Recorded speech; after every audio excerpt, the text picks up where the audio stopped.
todos, bienvenidos a este curso acerca de trastornos del metabolismo mineral óseo.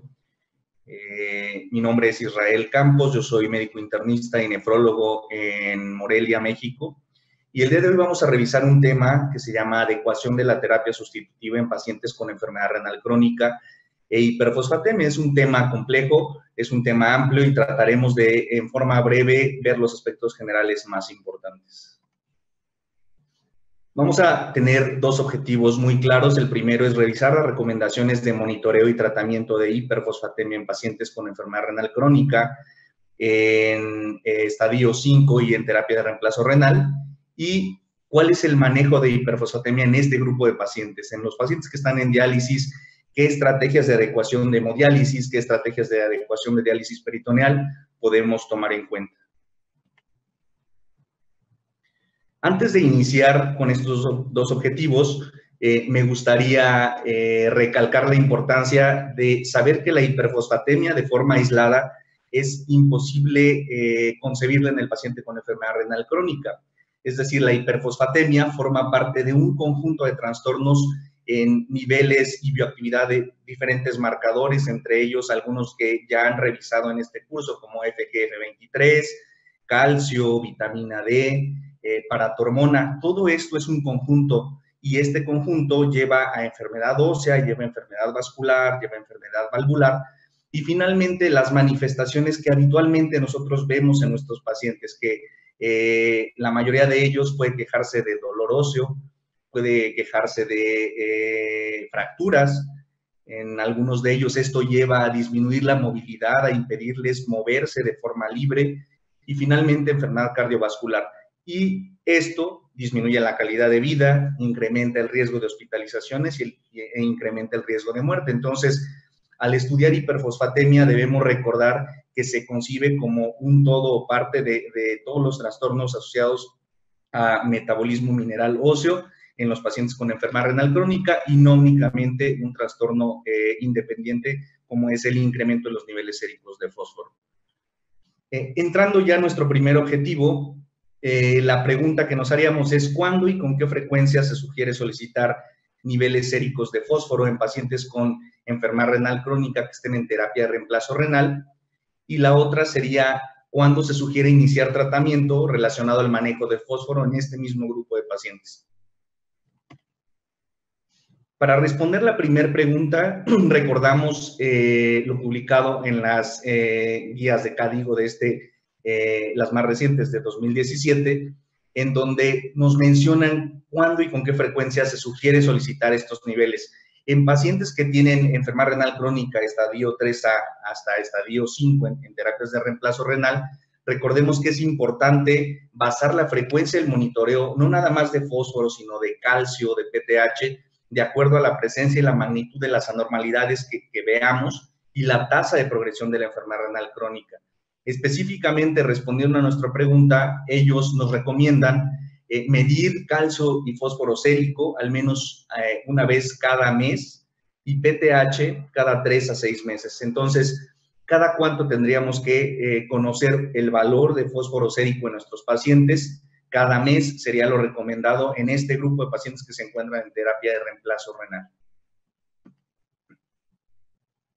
¿Cuándo se sugiere iniciar tratamiento relacionado con el manejo de fósforo? Y aquí resulta un poco curioso que la respuesta es ¿cuándo inicias tratamiento? Pues cuando el fósforo está por arriba de los valores normales, es decir, cuando hay hiperfosfatemia.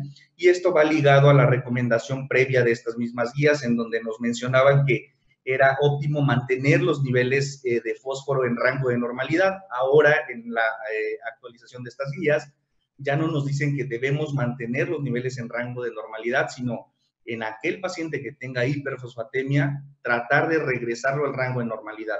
Pero aquel paciente que esté en el rango de normalidad no es necesario iniciar ningún tratamiento, no es necesario iniciar alguna maniobra terapéutica para que se mantenga en ese nivel. Estas maniobras se reservan a los pacientes que ya presentan alteración en los niveles de fósforo. Y nos mencionan aquí en los pacientes que tienen enfermedad renal crónica y que se encuentran en terapia de reemplazo renal y a pesar de que ya aplicamos estrategias para regresarlos al valor o al rango de normalidad de fosfatos, y no mejoran, es decir, tienen hiperfosfatemia persistente, la recomendación es incrementar la remoción dialítica de fósforo como parte del tratamiento de esta hiperfosfatemia persistente. Entonces, ahora la pregunta es ¿cómo? ¿Cómo es que nosotros, si ya utilizamos dieta, si ya utilizamos fármacos, que son temas que verán dentro de este mismo módulo en este curso, en los capítulos previos, si ya utilizamos estas estrategias, tanto dieta como tratamiento farmacológico, y a pesar de eso persiste la hiperfosfatemia, la siguiente medida es adecuar la terapia de reemplazo para incrementar la remoción dialítica de fósforo. Y aquí entra nuestro segundo objetivo de esta plática, que es el manejo de la hiperfosfatemia. Entonces, en este grupo de pacientes, en pacientes que están en terapias de reemplazo renal, hemodiálisis y diálisis peritoneal, vamos a iniciar recordando algunos de los aspectos más básicos acerca de la fisiología del fósforo, acerca del consumo de fósforo y de la eliminación de fósforo en las terapias de reemplazo renal. Entonces, en promedio, una persona consume entre 800 miligramos y 2 gramos de fósforo al día en los alimentos que ingiere. Esto quiere decir que si nosotros hacemos una evaluación semanal, el consumo de fósforo va de 6 a 14 gramos por semana. Ahora, en terapias dialíticas, en hemodiálisis inicialmente, nosotros podemos eliminar en promedio entre 800 y 1200 miligramos por sesión, por tratamiento dialítico. Si el paciente acude 3 veces por semana, pues estaremos eliminando entre 2.4 y 3.6 gramos a la semana.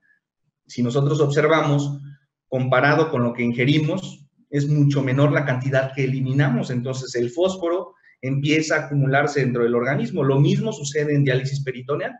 En diálisis peritoneal, en la modalidad de diálisis peritoneal continua ambulatoria, el promedio de eliminación es de 2.7 gramos por semana.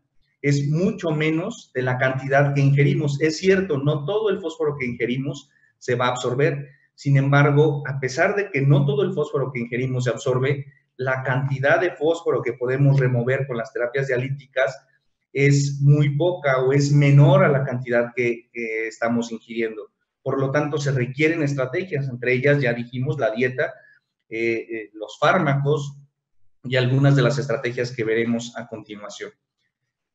Específicamente en hemodiálisis, ¿por qué es tan difícil remover el fósforo en este tipo de terapia de reemplazo?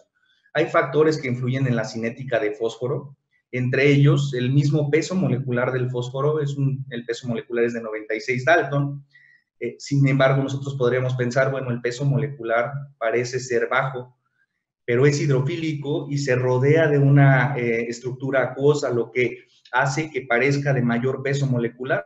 La carga eléctrica es negativa y la mayoría de los dializadores, la membrana del dializador tiene cargas negativas, por lo tanto va a repeler el fósforo, va a ser más difícil que atraviese la membrana del dializador. El fósforo predomina en el compartimento intracelular, de tal manera que el fósforo es una de los solutos que tiene una baja tasa de transferencia entre el compartimento intracelular y el compartimento extracelular. Esto también hace que sea más difícil su remoción y aunque el volumen de distribución es idéntico al de la urea, pues no difunde libremente entre las membranas celulares y por lo tanto la remoción de este soluto es más difícil en las terapias dialíticas. Entonces, todas estas cosas hacen que el fósforo sea difícil de remover en terapias dialíticas, específicamente hemodiálisis. Hay un estudio muy interesante que es que tiene más de 20 años, en donde ustedes pueden observar la cinética de dos solutos, el fósforo y la urea. Estos solutos se fueron midiendo la concentración inicial y cómo iba descendiendo la concentración sérica a lo largo del tratamiento dialítico. En el eje de las X pueden ver el tiempo de tratamiento dialítico en horas, y en el eje de las Y pueden ver el porcentaje de descenso del valor inicial. Entonces, considerando que empieza con un 100% del valor inicial, en qué proporción va disminuyendo a lo largo del tiempo de la terapia dialítica. Y vean el comportamiento de ambas moléculas. La urea primero es la línea continua que vemos aquí en color gris, y conforme avanza el tiempo en diálisis, existe una disminución progresiva de la concentración o del porcentaje de descenso en sangre. Es decir, conforme pasa el tiempo en diálisis, la concentración de urea sérica es menor, de tal forma que si la remoción de un soluto depende del valor en el filtro, al inicio del filtro, a la entrada del filtro, pues conforme pase el tiempo, el valor de urea a la entrada del filtro va a ser menor, por lo tanto, la remoción de este soluto pues va a ser menor. Pero, ¿qué pasa con el fósforo? El fósforo también tiene una caída, tiene una pendiente en la primera fase, que son las primeras 2 horas de tratamiento. Sin embargo, después de estas primeras 2 horas, el fósforo tiene una meseta en la concentración, en el porcentaje de descenso, es decir, se estabiliza. Y si nosotros incrementamos el tiempo, la concentración de fósforo sérico se va a mantener, de tal manera que podemos estar removiendo fósforo conforme pasa el tiempo y podemos incrementar el tiempo de terapia dialítica, y esto no va a impactar en la remoción del fósforo, porque la concentración que llegue a la entrada del dializador pues va a mantenerse constante y nosotros vamos a poder seguir extrayendo fósforo. Por lo tanto, el incrementar el tiempo en diálisis es una de las estrategias que podrían incrementar la remoción de fósforo, a diferencia de otros solutos. Y esto pues, se ha demostrado en algunos estudios. Este es un ejemplo de ello. Este es un estudio en 9 pacientes. Lo que hicieron aquí fue comparar la duración de diálisis, 4 horas versus 5 horas, y evaluaron la remoción semanal de sodio. Entonces, en los pacientes que se dializaron 4 horas, la remoción semanal fue de 3.007 gramos. Sin embargo, cuando se dializaron 5 horas, la remoción incrementó a 3.4 gramos, y esto con significancia estadística. Se demostró aquí que el incrementar el tiempo incrementaba la remoción de fósforo de forma semanal.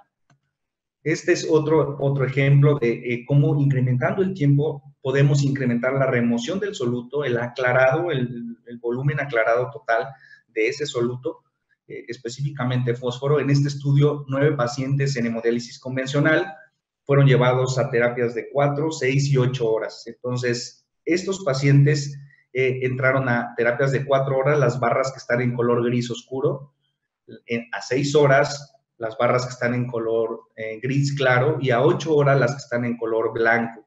Y si ustedes se fijan específicamente en fósforo, conforme incrementó el tiempo de la terapia dialítica, incrementó la remoción total de este soluto.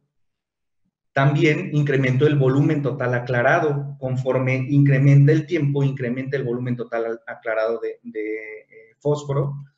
Y la tasa de extracción. También incrementó la tasa de extracción. Entonces, a mayor tiempo, mayor remoción de fósforo. Como estrategia de adecuación de diálisis, cuando ya intentamos dieta, cuando ya intentamos tratamiento farmacológico, como estrategia en adecuación de diálisis se encuentra el alargar o el incrementar el tiempo.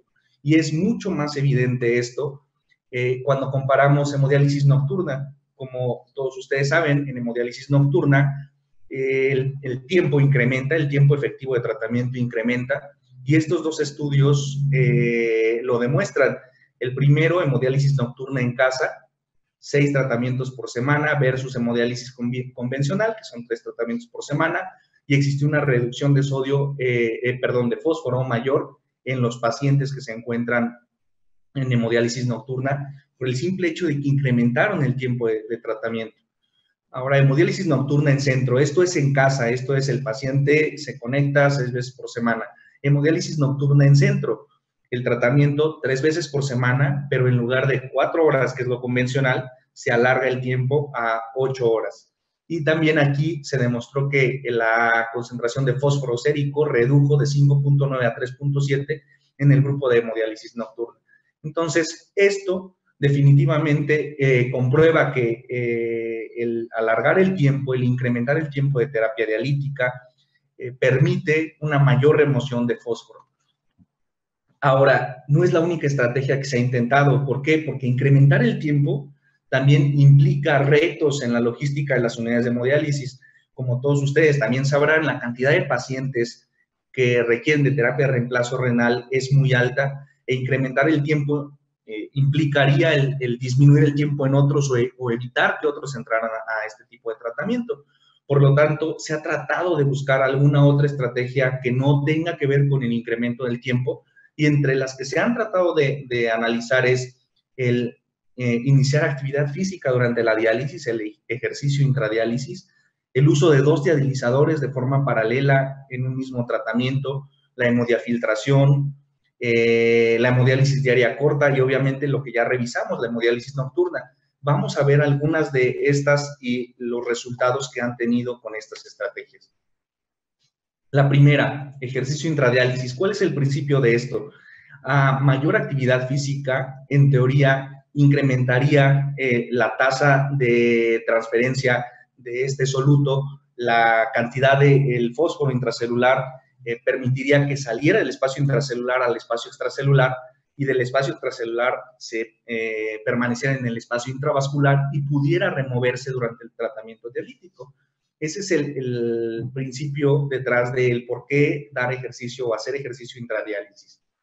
En este estudio, 12 pacientes fueron sometidos primero a no actividad física durante diálisis y después a actividad física, ejercicio durante diálisis.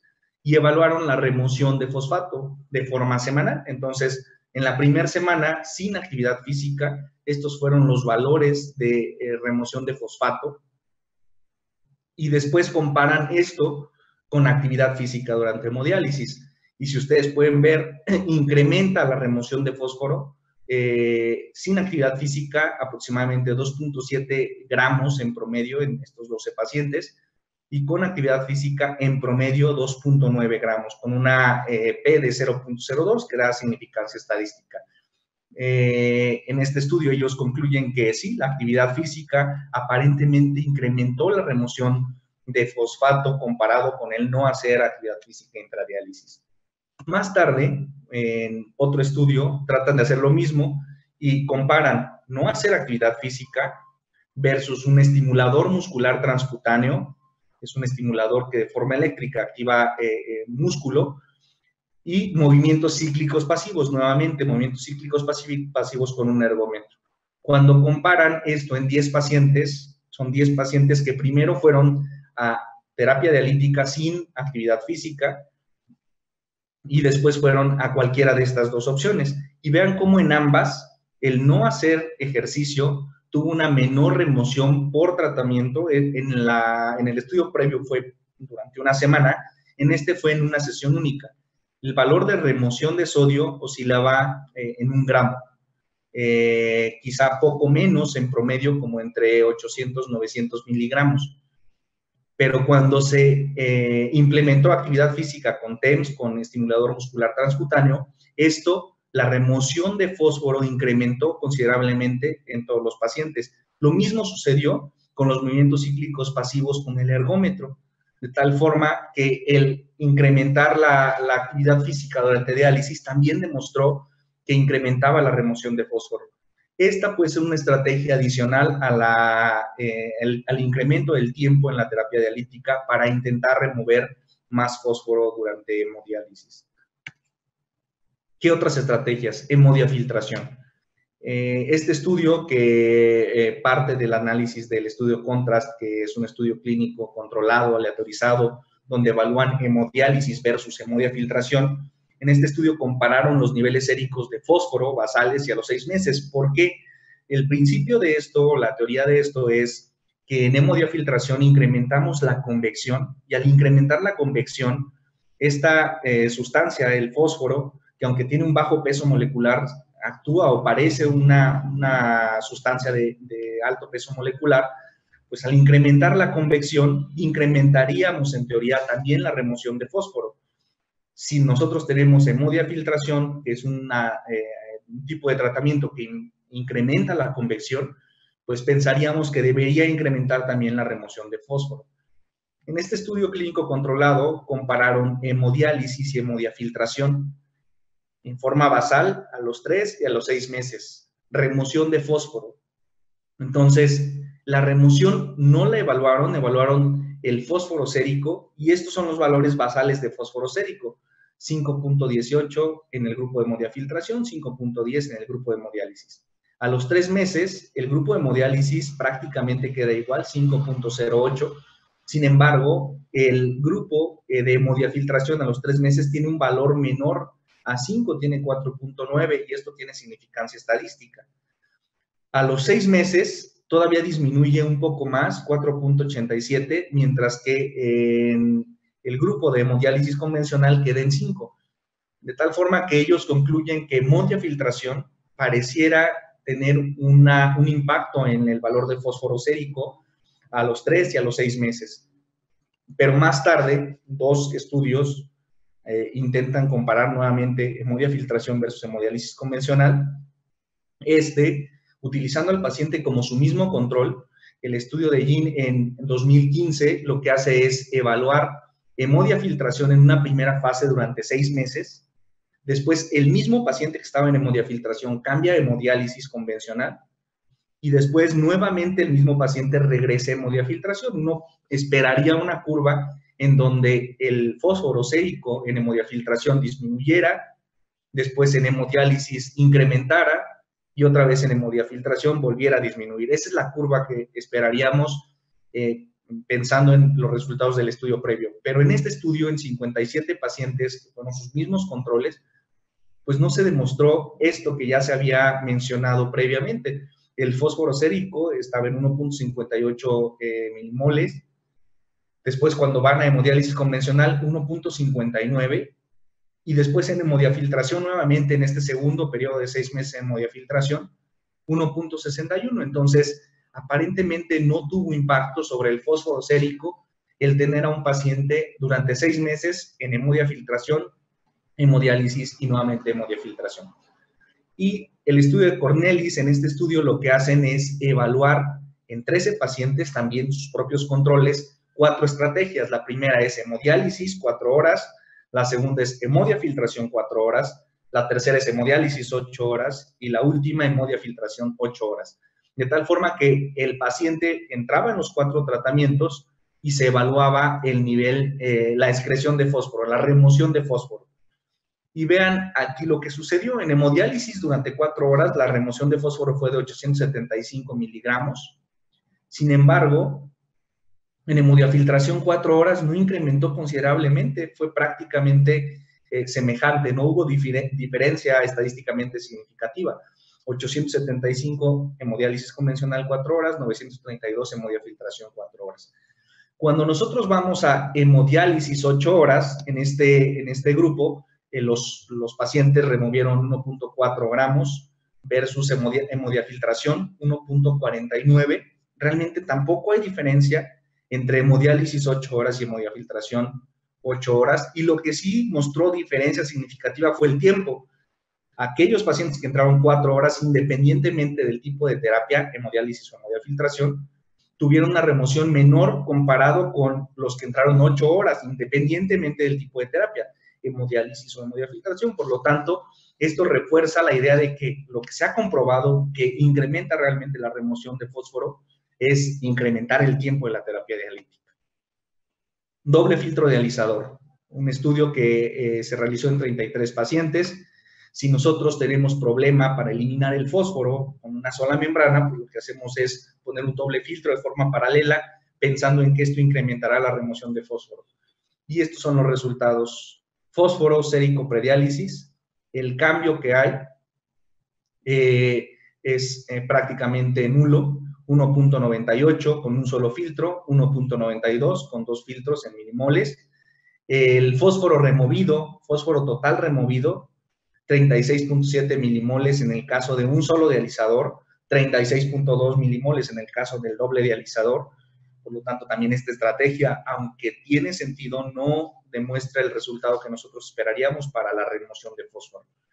Cambio en el flujo sanguíneo y en el flujo dializante. Empezamos por el flujo sanguíneo. En este estudio, 13 pacientes. Cada uno de los pacientes se le realizó hemodiálisis a diferentes flujos sanguíneos. 200, 250 y 300 mililitros por minuto del flujo sanguíneo. Entonces, la pregunta es, ¿incrementar el flujo sanguíneo tiene impacto sobre la remoción de fósforo? Y lo que ellos demostraron es que cuando nosotros incrementamos de 200 a 250, sí tiene impacto, y ese impacto tiene significancia estadística, incrementa la remoción de fosfato. Sin embargo, cuando nosotros incrementamos de 250 a 300, se pierde ya ese impacto. Habitualmente las terapias dialíticas tienen flujos sanguíneos por arriba de 300 mililitros minutos, lo que nos haría pensar que incrementar el flujo sanguíneo no nos va a ayudar a la remoción de fósforo. ¿Y qué pasa con el flujo dializante?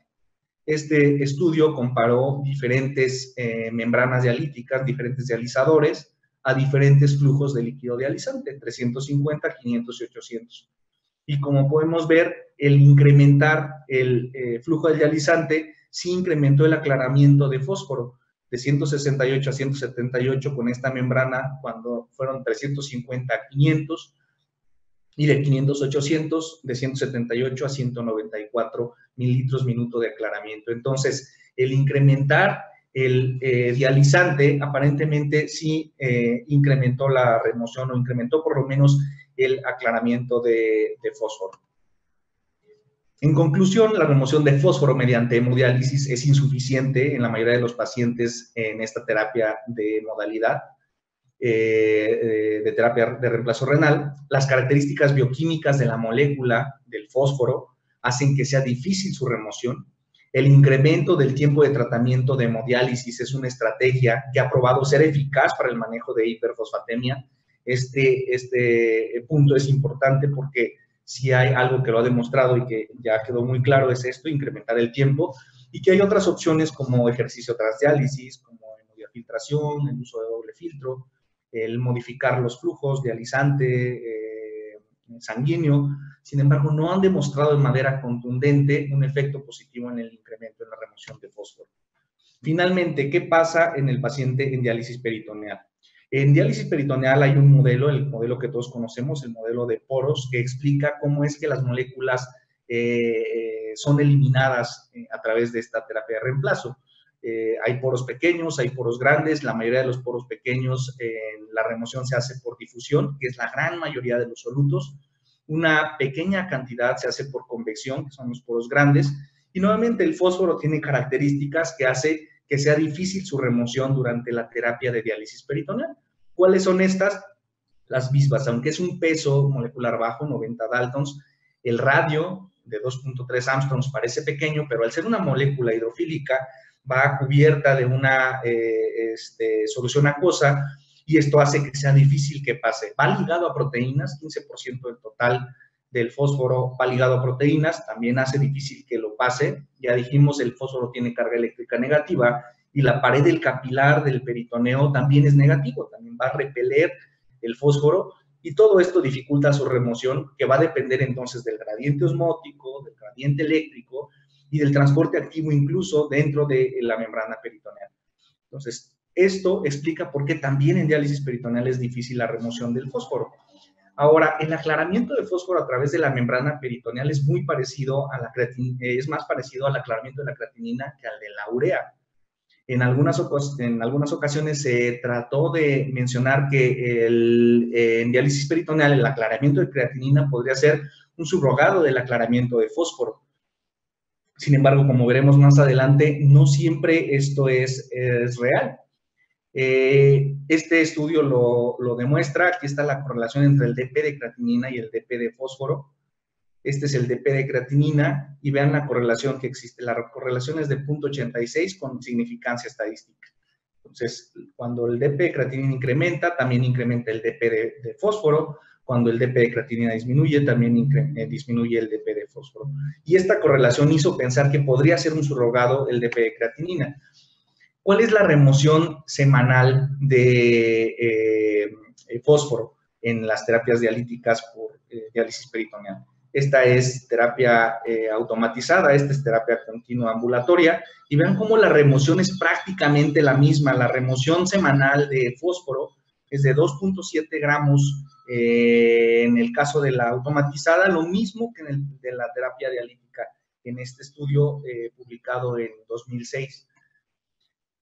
Ahora, otra de las preguntas que se han hecho en diálisis peritoneal, ¿impacta el tipo de membrana? Y el tipo de membrana peritoneal aparentemente sí tiene impacto. Vean, en el caso de los transportadores altos, el comportamiento de las terapias continuas con las terapias automatizadas en diálisis peritoneal no tiene mayor diferencia.